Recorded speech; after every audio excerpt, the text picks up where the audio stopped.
Mivi speak വീഡിയോയുടെ പുതിയൊരു വീഡിയോയിലേക്ക് സ്വാഗതം. ഇന്ന് ജൂലൈ 26. ഇന്നും വരുന്ന ദിവസങ്ങളിലും നിങ്ങൾ അറിഞ്ഞിരിക്കേണ്ട പ്രധാന വാർത്താ അപ്ഡേറ്റുകളാണ് ഷെയർ ചെയ്യുന്നത്. ചാനൽ ആദ്യമായി കാണുന്നവരാണെങ്കിൽ സബ്സ്ക്രൈബ് ചെയ്യുക. വീഡിയോ ഇഷ്ടമായി ലൈക്ക് കൂടി ചെയ്യുക.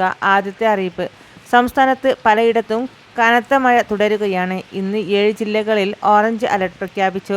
പത്തനംതിട്ട, എറണാകുളം, കോട്ടയം, ഇടുക്കി, തൃശൂർ, പാലക്കാട്, മലപ്പുറം ജില്ലയിലാണ് അതിശക്തമായ മഴയ്ക്ക് മുന്നറിയിപ്പ് നൽകിയിരിക്കുന്നത്. മറ്റു ജില്ലകളിൽ യെല്ലോ അലർട്ടാണ്.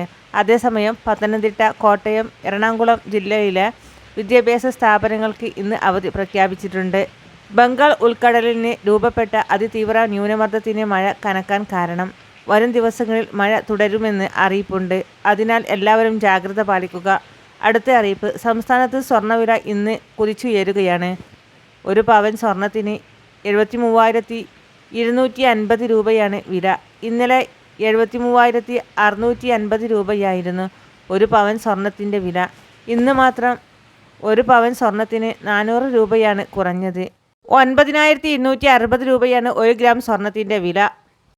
ഈ മാസം 23-ാം തീയതി വില 75,040 രൂപയിൽ എത്തിയിരുന്നു. അതായിരുന്നു ഈ മാസത്തെ ഏറ്റവും ഉയർന്ന നിരക്ക്. അടുത്ത അറിയിപ്പ്: സംസ്ഥാനത്ത് നടപ്പാക്കിയ സ്കൂൾ സമയമാറ്റം ഈ അധ്യയന വർഷം തുടരുമെന്ന് വിദ്യാഭ്യാസ മന്ത്രി വി. ശിവൻകുട്ടി വാർത്താസമ്മേളനത്തിൽ അറിയിച്ചിരിക്കുകയാണ്. വിവിധ മതസംഘടനകളുടെ നടത്തിയ ചർച്ചയ്ക്ക് ശേഷമാണ് മന്ത്രി ഇക്കാര്യം അറിയിച്ചത്.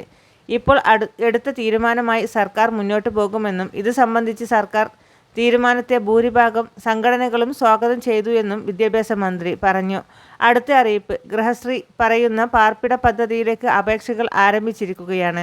5 ലക്ഷം രൂപ വരെ സഹായം ലഭിച്ച പദ്ധതിയാണിത്. 3 ലക്ഷം രൂപയാണ് സർക്കാർ സബ്സിഡിയായി ലഭിക്കുക.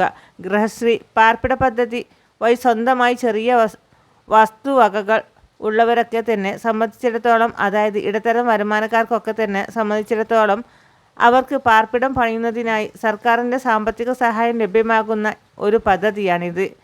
ഇവിടെ ഒരു സ്പോൺസർ ഉണ്ടായിരിക്കണം. സ്പോൺസർ, ഗുണഭോക്തൃ വിഹിതം, അങ്ങനെയുള്ള കാര്യങ്ങളൊക്കെ കണക്കാക്കിയാണ് ആനുകൂല്യം വിതരണം ചെയ്യുന്നത്. സ്പോൺസർ 1 ലക്ഷം രൂപയോളമാണ്. ഗുണഭോക്തൃ വിഹിതമായി 1 ലക്ഷം രൂപയും കരുതണം. അതിനുശേഷം ബാക്കി വരുന്ന 3 ലക്ഷം രൂപ സർക്കാരിൻ്റെ സബ്സിഡിയായി നൽകുന്നതാണ്. ഗൃഹശ്രീ എന്ന പദ്ധതിയിലേക്ക് ഇപ്പോൾ രജിസ്റ്റർ ചെയ്യുവാനുള്ള അവസരം ഉണ്ടായിരിക്കുന്നതാണ്. അടുത്ത അറിയിപ്പ്: സംസ്ഥാനത്ത് ഇന്നലെയായിരുന്നു ജൂലൈ മാസത്തെ പെൻഷൻ ആയ 1,600 രൂപയുടെ വിതരണം ആരംഭിക്കുമെന്ന് സർക്കാർ അറിയിച്ചിരുന്നത്. എന്നാൽ ഭൂരിഭാഗം പേർക്കും ഇന്നലെ പെൻഷൻ തുക എത്തിയിട്ടില്ല. 831 കോടി രൂപയാണ് പെൻഷൻ വിതരണത്തിനായി അനുവദിച്ചിരിക്കുന്നത് എന്ന് ധനമന്ത്രി കെ.എൻ. ബാലഗോപാൽ വ്യക്തമാക്കിയിരുന്നു.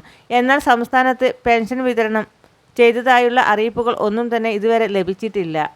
DPT സെല്ലിൽ നിന്നും ഇന്ന് തുക അയക്കുകയാണെങ്കിൽ ബാങ്ക് അക്കൗണ്ടുകളിലേക്ക് 1,600 രൂപ എത്തിച്ചേരുന്നതായിരിക്കും.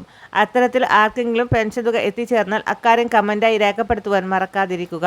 ഇതോടൊപ്പം തന്നെ സംസ്ഥാനത്ത് പെൻഷൻ മസ്റ്ററിംഗ് നടക്കുന്നുണ്ട്. എല്ലാ പെൻഷൻ ഗുണഭോക്താക്കളും മസ്റ്ററിംഗ് കൂടി പൂർത്തിയാക്കുവാൻ ശ്രദ്ധിക്കുക. ഓഗസ്റ്റ് 24-ാം തീയതി വരെയാണ് പെൻഷൻ മസ്റ്ററിംഗ് സംസ്ഥാനത്ത് ഉണ്ടാവുക. അതിനാൽ ജൂലൈ, ഓഗസ്റ്റ് മാസങ്ങളിലെ പെൻഷൻ തുക മുടക്കമില്ലാതെ ഗുണഭോക്താക്കൾക്ക് ലഭിക്കുന്നതായിരിക്കും. എന്നാൽ സെപ്റ്റംബർ മാസം മുതൽ മസ്റ്ററിംഗ് ചെയ്യാത്തവർക്ക് തുക മുടങ്ങുന്നതായിരിക്കും. വളരെ പ്രധാനപ്പെട്ട ഈ വാർത്താ അപ്ഡേറ്റ് മറ്റുള്ളവർക്ക് കൂടി ഷെയർ ചെയ്യാൻ മറക്കാതിരിക്കുക.